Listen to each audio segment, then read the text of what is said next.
Connected, inspired, aware. All feelings you experience when you step into a place of learning, reflection, and culture. A place where people of all kinds come together to see history right before their eyes. A museum. You can be anybody, and you could learn more about science, art, history, culture, and you could learn about yourself. 28% of US adults report having visited a museum in the past year, and museums receive over 55 million school group visits annually. These attendance records speak to the American public's widespread enjoyment of and trust in museums. As students in the DC metro area, we have grown up with the educational and cultural enrichment that high-quality museums provide. The current administration has the power to expand this opportunity to students across the nation. Increased federal funding for museums would allow them to more effectively educate students and individuals, further engage and connect with their communities, and better reflect and represent our national identity. Museums can really help people engage with the whole of American history, engage with the parts that we should be celebrating, engage with the parts that we need to reckon with. Museums are, fundamentally, places of learning. They provide uniquely engaging, interactive, and open education, and encourage people of all kinds to broaden their horizons by learning about and connecting to history. Museums are an old-fashioned town center where people just come together and chat. But now they're chatting around stories that are important, artifacts that are meaningful. Museums provide a model of learning that can be particularly valuable to young people as they allow students to explore educational subjects on their own terms. One visit to a museum before the age of 9 has consistent longitudinal positive impacts on children's completion of K-12 education and educational outcomes. I think it's often difficult for young people to have their love of history sparked just by textbook learning. Seeing that document or seeing that object that has a connection to your local community can really spark that interest in history. We both have felt the wonder that museums can inspire, made discoveries within their collections, and found ways to connect emotionally with subjects we otherwise wouldn't have. Students across the country deserve those same opportunities.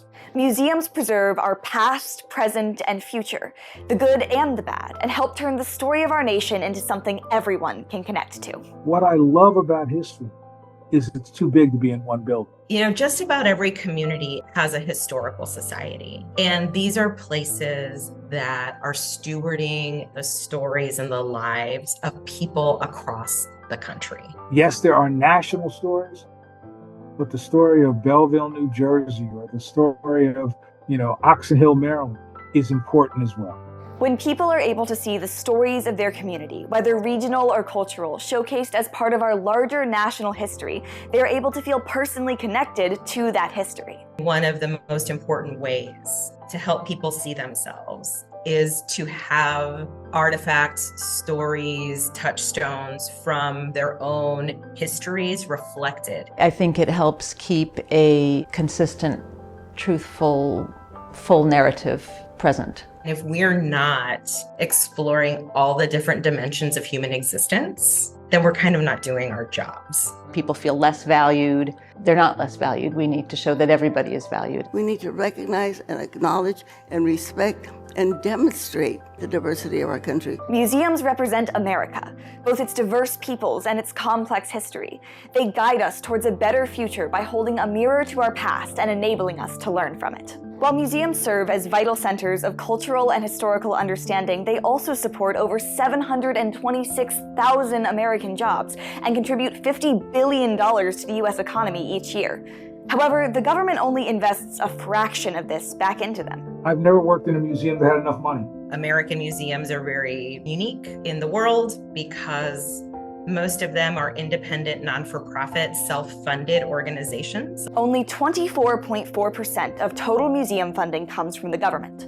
The majority of that funding is concentrated in large institutions like the Smithsonian, leaving significantly less for local museums and cultural centers. For a lot of these small organizations, they're operating on less than $50,000 a year, oftentimes less than $10,000 a year. I often think about how huge an impact they would be able to have with just a little bit more funding. Increased funding would allow museums to expand their collections, add new programs and exhibits, and remove barriers to access. If museums are less dependent on earned income, they can lower visitor fees, enabling a wider range of people to visit and explore. And I would argue places like the Smithsonian are ripe with wonder, ripe with enthusiasm and inspiration, that everybody ought to have access to it. Somebody shouldn't have to say, can I do $200 to bring my family in? We owe it to the people of our nation and to the museums that serve them to invest more in America's cultural, educational, and historical well-being. At their best, museums allow us to communicate who we once were, help us understand who we are today, but maybe point us towards a better future. Museums have been central to our development as students, as members of our community, and as citizens of this nation. We believe that everyone, of all cultures, regions, and economic backgrounds, should have access to equally high-quality museums. The current administration can and should make this a reality, because investing in museums is investing in America.